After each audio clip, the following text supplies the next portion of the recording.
Hello, denizens of the internet. This is, in fact, Call Me Chato, tech news update. And no, I'm not Chevy Chase or Larry David. Just a quick reminder that I am working on my magnum opus video called The Economy of Nothing, which this channel of mine is part of. Stay tuned for that. Some interesting tidbits that I've uncovered recently. It looks like Dollar Tree is adding products priced above $1, and apparently its customers love it, probably because they love the fact that the overall quality of this tsunami of Chinese imports has been elevated from shit to crap. We all think of Amazon as this unstoppable business behemoth, but Shopify's website traffic recently exceeded Amazon's by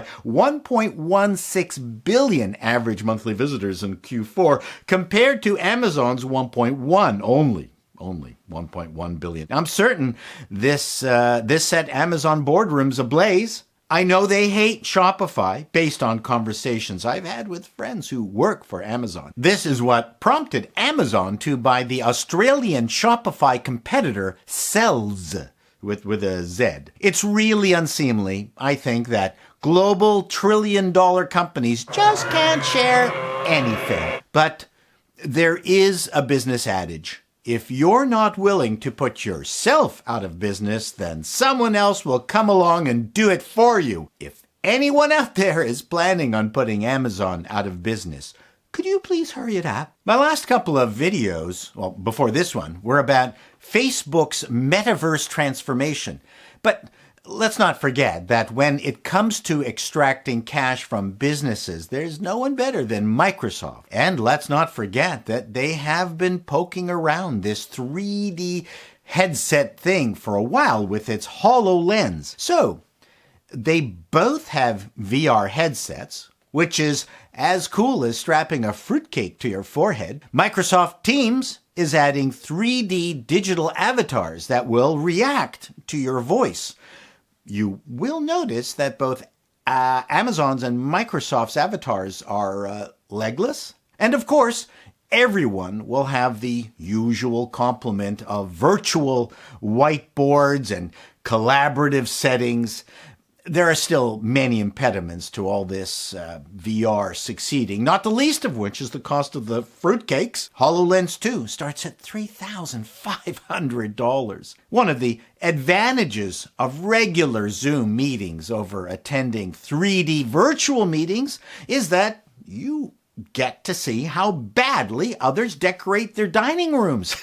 I love seeing that. But this virtual environment will never work unless there is a 3D communal work fridge where people can steal your yogurt even though you had your name on it.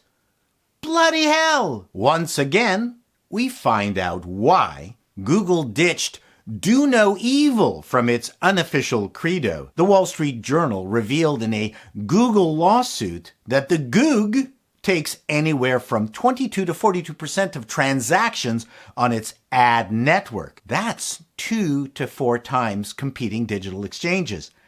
Allegations in the lawsuit include Google had an ad deal with Facebook that was so illegal that their documents have a section on how they'll cover for each other if anyone finds out about this collusion. Also, Google ad exchanges are rigged so that Google wins on bids where they are not the highest bidder.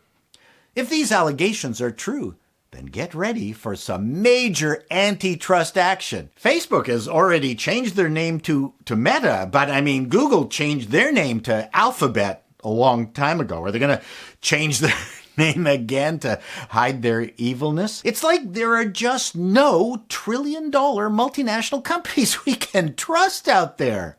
Here's something that's really interesting and bloody obvious, but something I never considered before. It's called the IKEA Effect, and it's described in a Harvard School of Business paper authored by Michael Norton, Daniel Mokan, and Dan Airley. The basic summary, and I quote, "In a series of studies in which consumers assembled IKEA boxes, folded origami, and built sets of Legos, we demonstrate and investigate the boundary conditions for what we term the IKEA Effect.